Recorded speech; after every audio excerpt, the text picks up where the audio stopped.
Operation Sindoor വിശദീകരിക്കാനുള്ള ഇന്ത്യയുടെ സർവകക്ഷി സംഘം തിരിച്ചെത്തി. സന്ദർശിച്ച 5 രാജ്യങ്ങളോട് നിലപാട് വിശദീകരിച്ചെന്നും പിന്തുണ ലഭിച്ചെന്നും ശശി തരൂർ MP. ഒരു ഭാരതീയൻ എന്ന നിലയിലാണ് ലോകരാജ്യങ്ങളിൽ സംസാരിച്ചതെന്നും തരൂർ. സർവകക്ഷി സംഘം അല്പസമയത്തിനകം പ്രധാനമന്ത്രിയെ കാണും. കെനിയയിൽ ബസ് അപകടം, മരിച്ച 6 പേരിൽ 5 മലയാളികളും. അപകടം കനത്ത മഴയിൽ ബസിന്റെ നിയന്ത്രണം വിട്ടതോടെ. ഓസ്ട്രിയൻ നഗരമായ ഗ്രാസിലെ സ്കൂളിൽ വെടിവെപ്പിൽ 9 മരണം, മരിച്ചതിൽ 7 വിദ്യാർത്ഥികളും 1 അധ്യാപകനും. അക്രമിയെ പോലീസ് വധിച്ചെന്ന് റിപ്പോർട്ട്. ആക്രമണം നടത്തിയത് സ്കൂളിലെ വിദ്യാർത്ഥിയെന്ന് അധികൃതർ. കേരള തീരത്ത് കൂടുതൽ ജാഗ്രത. പുറംകടലിൽ തീപിടിച്ച കപ്പലിൽ 157 ഇനം അപായകരമായ വസ്തുക്കൾ.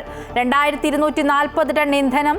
തീ നിയന്ത്രണ വിധേയമാകാത്തത് രക്ഷാദൌത്യത്തിന് വെല്ലുവിളി. കാണാതായ 4 പേർക്കായി തിരച്ചിൽ തുടരുന്നു. പൊള്ളലേറ്റ 2 പേരുടെ നില ഗുരുതരം. 1000 കോടിയിലേറെ രൂപയുടെ നഷ്ടമെന്ന് സൂചന. കപ്പലിന്റെ നിയന്ത്രണം നഷ്ടപ്പെട്ടു എന്ന് റിപ്പോർട്ട്.